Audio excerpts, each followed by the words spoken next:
From being called a 90s heartthrob to being an industry hype man today, Leonardo DiCaprio is singing praises of Martin Scorsese's latest movie. Apparently, the actor's raving about it and has even gone as far as calling it a masterpiece. And here's why. The talented costume designer Jacqueline West, who worked with DiCaprio on The Revenant, recently spilled tea on their conversation about the movie. Hedonistic days on Wall Street where he was consumed by greed and excess. But he was so candid. I don't know about you, but I can't wait to see what all the fuss is about. So, according to the West, she had a chat with Leonardo DiCaprio about the movie before an interview with Deadline. She mentioned that DiCaprio called the film a masterpiece during their lunch, which is a huge compliment coming from someone with experience in the industry. Talent you are. Thank you to you and Chivo for creating a transcendent cinematic experience. Apparently, DiCaprio doesn't toss around compliments lightly. And then, to add even more to the excitement, along with Leo, the movie also stars the legendary Robert De Niro. The film is reportedly going to have a budget of over $200 million, which officially makes it his most expensive project yet. And despite rumors that it was headed to Netflix, it's now set to be released exclusively on Apple TV+.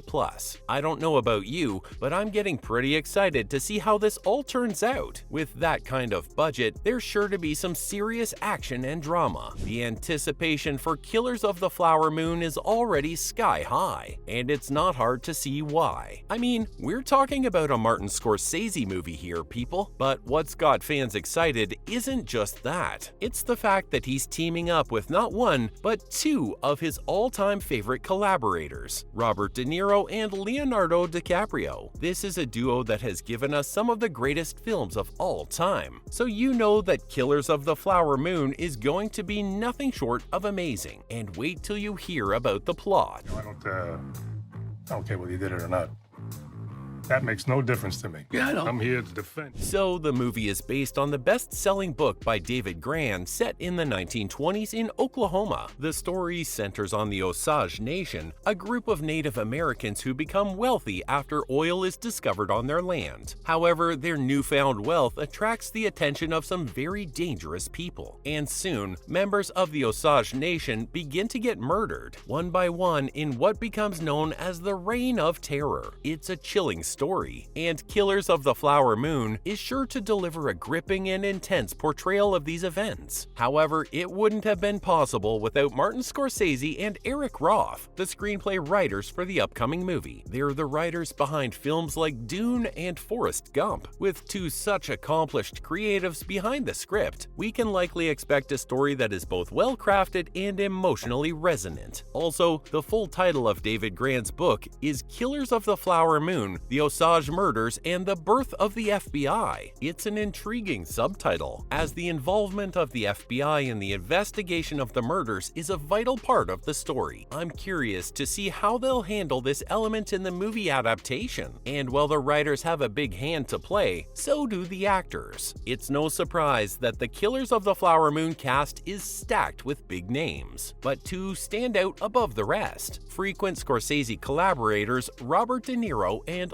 Leonardo DiCaprio. DiCaprio, who's worked with Scorsese 5 times before, plays the patriarch of the family at the center of the murders. Meanwhile, De Niro has starred in a whopping 9 Scorsese films and plays the character of William Hale in this one. Besides these two iconic actors, the cast also features some other notable names. Jesse Plemons, known for his roles in Breaking Bad and Fargo, will play Tom White, an FBI agent tasked with investigating the murders. Lily Gladstone, who appeared in the critically acclaimed film Certain Women, will play Molly Burkhart, Ernest's wife, and country music stars Jason Isbell and Sturgill Simpson will also make their acting debut in the film. It's an impressive cast, to say the least, and I can't wait to see them bring this incredible story to life on screen. Well, these are outstanding actors. There's a last-minute addition who's got everyone hyped: Brendan Fraser. He is a welcome presence in Killers of the Flower Flower Moon. Deadline confirmed his casting on August 3, 2021, while production on the movie was already underway in Oklahoma. With his impressive range and versatility as an actor, it will be interesting to see how Fraser's character fits into the story of this thrilling true crime drama. Well, that's a piece of pretty good news. I've got some slightly bad news as well. The trailer for Killers of the Flower Moon is still yet to be released, but fans and film enthusiasts alike are eagerly expecting it. The film is reportedly eyeing a 2023 Cannes premiere, and there are rumors that the running time may play a factor in whether it will be selected for the festival. Apparently, it's supposed to be longer than your average movie. We're talking 3 hours and 20 minutes long. That's almost as long as a transatlantic flight. Better stock up on snacks and bring a comfy cushion for your tush if you plan on seeing it in theaters. Anyway, the lead star Leonardo DiCaprio is said to be keen on returning to Cannes. Having attended in 2019 Quentin Tarantino's Once Upon a Time in Hollywood, if the film does make its debut at Cannes, it will mark Scorsese's first return to the festival since winning Best Director for After Hours in 1985. So while there isn't a trailer yet, we've got a first look photo. It showcases the talented Leonardo DiCaprio and Lily Gladstone. Apple released the photo on May 10, 2021, along with a glimpse of Jack Fisk's production design. Fisk, who is known for his work on There Will Be Blood and The Revenant, is collaborating with Scorsese for the first time in this film. The photo reveals the attention to detail that's gone into the production design, with the costumes, set, and lighting capturing the mood of the 1920s era